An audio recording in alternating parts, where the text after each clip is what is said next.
오늘은 9월 1일입니다. 이제 9월의 말씀 카드를 화면을 보면서 함께 고백합니다. 주님이 기뻐하시는 열정은 아름답지만 나의 걸음이 예수님의 보폭을 앞지른다면 결코 아름답지 못합니다. 함께 부를 찬송 378장.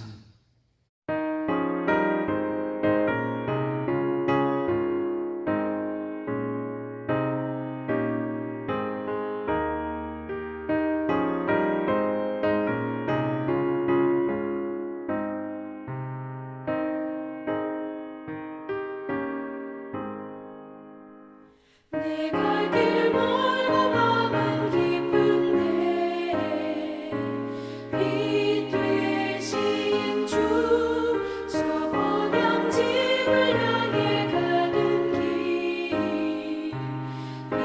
비추소서. 내 가는 길 다 알지 못하나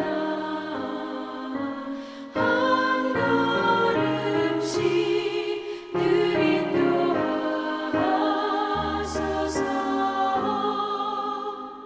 이전에 방탕하게 지낼 때에 교만하여 맘대로 고집하던 이 죄인 사하소서. 내 지은 죄 다 기억나시고 주 뜻대로 늘 주장하소서.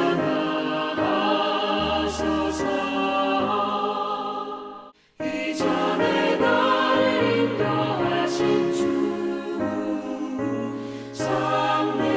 장래에도 내 앞에 험산 중령 만날 때 도우소서. 밤 지나고 저 밝은 아침에 기쁨으로 내 주를 만나리.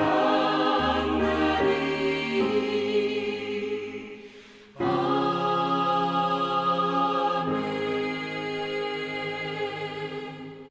성경 말씀 이사야 22장 15절에서 25절까지의 말씀. 주 만군의 여호와께서 이르시되 너는 가서 그 국고를 맡고 왕궁 맡은 자 셈나를 보고 이르기를 네가 여기와 무슨 관계가 있느냐? 여기에 누가 있기에 여기서 너를 위하여 묘시를 받느냐? 높은 곳에 자기를 위하여 묘시를 받고 반석에 자기를 위하여 처소를 쪼아내었도다.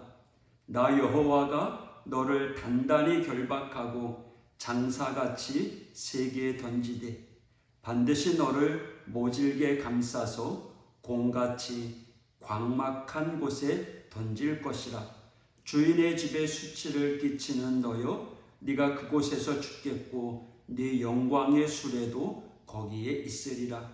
내가 너를 네 관직에서 쫓아내며 네 지위에서 낮추리니 그날에 내가 hil기야의 아들 내 종 엘리야김을 불러 내 옷을 그에게 입히며 내 띠를 그에게 띄어 힘있게 하고 내 정권을 그의 손에 맡기리니 그가 예루살렘 주민과 유다의 집의 아버지가 될 것이며 내가 또 다윗의 집의 열쇠를 그의 어깨에 두리니 그가 열면 닫을 자가 없겠고 닫으면 열 자가 없으리라. 못이 단단한 곳에 박힘같이 그를 견고하게 하리니 그가 그의 아버지 집의 영광의 보좌가 될 것이요 그의 아버지 집의 모든 영광이 그 위에 걸리리니 그 후손과 족속되는 각 작은 그릇 곧 종지로부터 모든 항아리까지니라. 만군의 여호와께서 이르시되 그날에는 단단한 곳에 박혔던 못이 사그리니 그 못이 부러져 떨어짐으로 그 위에 걸린 물건이 부서지리라 하셨다 하라. 나 여호와의 말이니라. 아멘. 오늘 15절의 말씀을 다시 읽겠습니다. 주 만군의 여호와께서 이르시되 너는 가서 그 국고를 맡고 왕궁 맡은 자 셈나를 보고 이르기를. 오늘 본문에 등장하는 셈나 그리고 엘리야김은 히스기야 왕의 신복이었습니다. 엘리야김은 왕의 국고를 맡은 책임자였고 셈나는 서기관이었습니다. 이들은 히스기야 때에 침공한 아수르의 협상단의 대표로 참석했던 자들로서 왕의 오른팔과 같은 자들이었습니다. 아수르의 침공 때에 엘리야김이 국고를 맡은 것으로 보아 이미 셈나의 지위를 엘리야김이 이어받은 때라고 할 수 있습니다. 옛날에 우리 대감집 부인은 곡간의 열쇠를 맡았습니다. 그것은 집안에서 2인자라는 것을 말하는 것입니다. 고대 사회에서 국고를 맡았다는 것은 한 나라의 살림살이를 맡은 자로 우리나라의 영의정과 같은 위치입니다. 애굽왕 바로가 자신의 꿈을 해석한 요셉에게 총리로 앉히면서 그에게 모든 정권을 위임했던 것을 볼 수 있습니다. 바로가 자신이 요셉보다 높은 것은 보좌뿐이라고 할 정도로 국고를 맡은 자의 권세는 이루 말할 수 없었습니다. 16절 묘시를 받고 반석에 자기를 위하여 처소를 쪼아내었도다. 셈나는 국고를 맡은 자로서 왕을 보필하고 또 백성을 위해 힘써야 함에도 불구하고 그는 주제넘게 거대한 거창한 묘실을 팠습니다. 고대 사회에서 이 묘실의 크기와 화려함은 권력을 의미했기 때문입니다. 바위를 쪼아서 자신이 묻힐 화려한 무덤을 준비할 정도로 그의 권력은 하늘 높은 줄 몰랐던 것입니다. 우리 조선 말기 흥성대원군의 권력을 떠올리게 합니다. 또한 18절에 영광의 수레를 언급한 것으로 보아 그는 자신이 타던 수레를 얼마나 호화스럽게 꾸몄는지 짐작하게 합니다. 셈나는 이처럼 한 나라의 국고를 책임진 사람이었지만 그에 대한 하나님의 심판은 단호했습니다. 그는 자리에서 쫓겨났을 뿐만 아니라 포로로 끌려가서 허무하게 죽게 될 것이라는 거죠. 하나님께서 왕이나 제사장 그리고 선지자 같은 지도자에 대한 심판을 언급하셨지만 이처럼 하나의 관직에 있는 자에 대한 심판을 구체적으로 언급하시는 것은 드문 일이었습니다. 그러므로 여기서 셈나에 대한 심판은 한 개인이라기보다는 권력을 가지고 백성이 아닌 자신의 욕심을 위해 사는 자들에 대한 경고의 말씀이라고 할 수 있습니다. 18절 주인의 집에 수치를 끼치는 너여. 셈나는 주인의 집에 충성하는 종이 아니라 수치를 끼치는 사람이었습니다. 반면에 요셉은요, 주인의 집을 풍요롭게 하는 자였습니다. 권력이 주어지면 그 사람의 본 모습이 나오기 마련입니다. 한 나라의 대통령뿐만 아니라 한 집안의 가장도 마찬가지입니다. 하나님께서 모든 인생에게 크고 작은 권력을 맡기고 또 시험하십니다. 여러분, 청지기와 사권이 있는데 그 차이를 아십니까? 차이는 맡은 것에 대한 책임감입니다.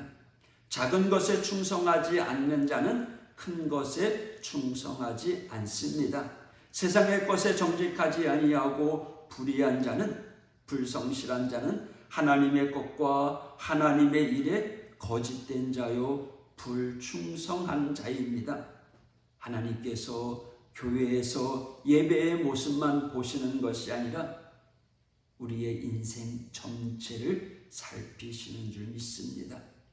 20절 그날에 내가 헬기야의 아들 내 종 엘리야김을 불러.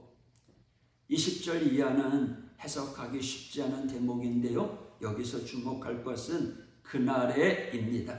즉 단순히 역사적인 사건을 언급한 것이 아니라 구속사적인 관점에서 해석이 필요한 부분이라고 할 수 있습니다. 셈나는 하나님의 집을 부실하게 관리한 종을 대표한다고 할 수 있습니다. 하나님께서 셈나와 같은 자를 대신하여 엘리야김을 세우십니다. 엘리야김, 나의 종이라는 이름이 의미하듯이 엘리야김은 유다의 집의 아버지가 될 것이며 다윗의 집의 열쇠가 주어질 거라고 성경은 말합니다. 이것은 단순히 한 개인에 대한 영광이라고 할 수 없는 것이죠. 22절 그가 열면 닫을 자가 없겠고 닫으면 열 자가 없으리라.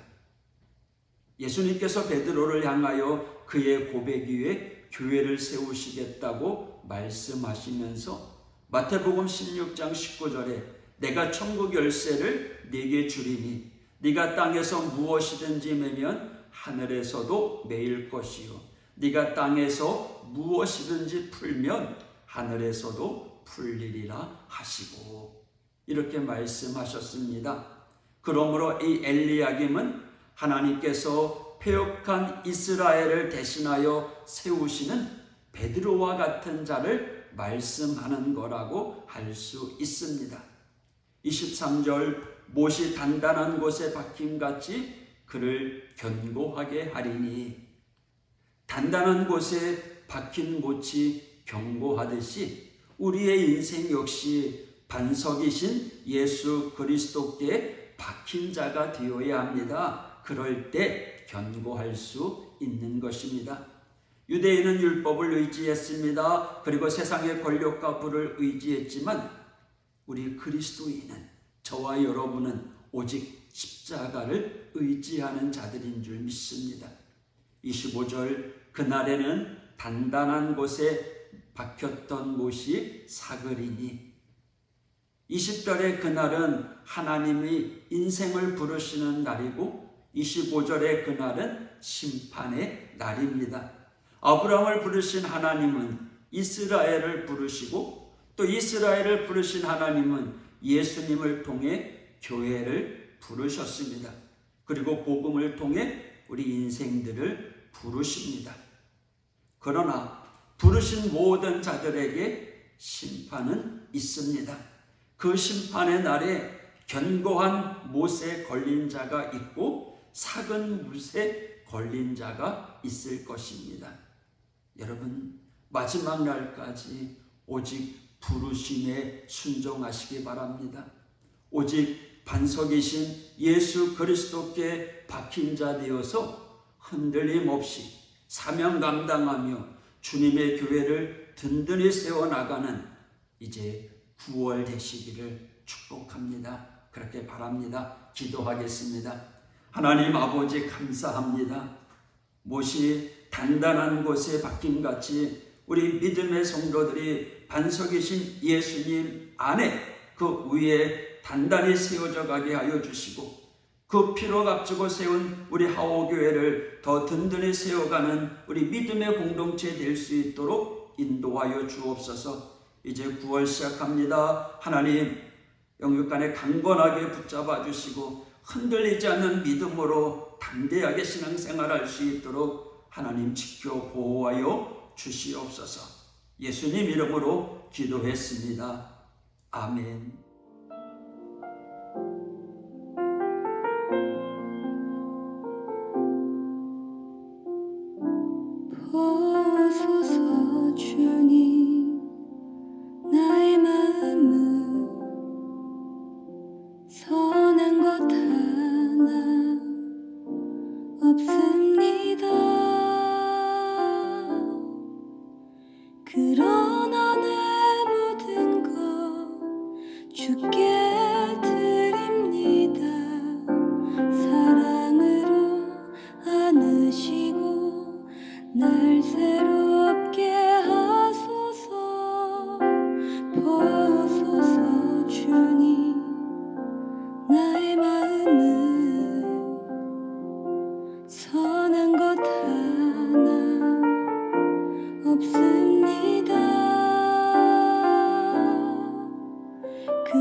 주께 드립니다. 사랑으로 안으시고 날 새롭게 하소서. 주님 마음 내게 주소서. 내 아버지 주님 마음 내게 주소서. 나를 향하신 주님의 뜻이 이루어지도록 주님 마음 내게 주소서. 내게 사랑